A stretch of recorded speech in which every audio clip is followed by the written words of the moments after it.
Mes bien chers frères, mes bien chères sœurs, si je me trouve devant vous aujourd'hui, tel un frater, c'est pour invoquer la fraternité. Nous la connaissons depuis toujours, on ne fait qu'en parler. Liberté, égalité, fraternité. Mais est-elle vraiment ce que nous croyons? Jean-Louis Torrent disait « Il n'y a pas de liberté et d'égalité sans fraternité ». Soyez-en sûrs, on ne nie pas ces mots. Nous sommes conscients que la liberté n'est pas un principe acquis, que c'est un trésor à conquérir et à protéger chaque seconde. Et comment aurions-nous la force de mener cette bataille sans fraternité? Nous sommes fiers que ce mot soit dans notre devise. Certains veulent une fraternité parfaite, d'autres une fraternité que l'on utilise à tout va pour faire passer des opinions qui n'ont rien à voir avec elle. Je dis non. À force de trop l'entendre, elle ne signifie plus rien. Elle n'est qu'une idéologie étroite et inutile. Nous voulons seulement, devant vous, rétablir une définition concrète de la fraternité et enfin, arrêter de prétendre. Prétendre que nous sommes tous frères. Mais je ne suis pas votre frère. Pardonnez-moi, pardonnez mon égoïsme et les mots que je vais dire. Je ne suis pas votre frère. Vous qui m'enfermez dans cette cage aux 3 barreaux dorés, souillé par une terreur d'un autre temps, sois mon frère ou je te tue. La fraternité ou la mort? On nous l'a expliqué, ressorti, resservi, des milliers de fois.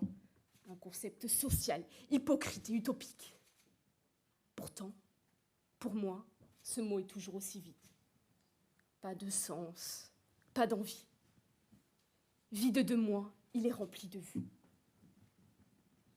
Y a-t-il fraternité quand tout va bien? Y a-t-il fraternité quand personne n'est étranglé dans la rue à cause de sa couleur de peau? Y a-t-il fraternité quand une pandémie n'enferme pas des millions d'habitants, les condamnant à l'anxiété et à l'isolement? Alors aujourd'hui, j'accuse. Oui, j'accuse. J'accuse les personnes brandissant la fraternité comme un étendard à tout bout de champ, alors que ce ne sont que des spectateurs passifs, se complaisant dans leurs mensonges et dans leurs illusions. J'accuse la morale qui nous impose son idée. J'accuse l'hypocrisie de s'être accrochée là où elle n'a pas sa place. J'accuse le devoir qui enlève sa valeur propre à cet idéal. Parce que leur fraternité ne sera jamais la mienne et que la mienne brillera toujours plus. Ma fraternité, à moi, n'est pas un devoir national. Ma fraternité n'est pas seulement un morceau de devise. Ma fraternité n'est pas celle que l'on impose. Ma fraternité n'est pas ce principe qu'on institutionnalise alors qu'il est personnel. Ce principe qu'on manipule alors que sa profondeur provient de sa sincérité. Ce principe qui est à moi et qu'on tente de m'enlever. Ma fraternité, c'est notre nous, c'est notre choix. C'est mon frérot que je rejoins après les cours parce que je crois en lui comme je crois en nous. Parce que ce sont mes frères et mes sœurs, ceux-là même qui constituent la MIFA que je check chaque matin. La fraternité, c'est l'envie que moi, j'ai d'être là quand les personnes autour de moi en ont besoin. Ça, c'est ma fraternité. Alors non, je ne serai pas fraternelle pour représenter un pays ou parce qu'on me l'a demandé. Je serai fraternelle parce que je suis moi, et que tu es toi, et que j'ai envie de t'aimer.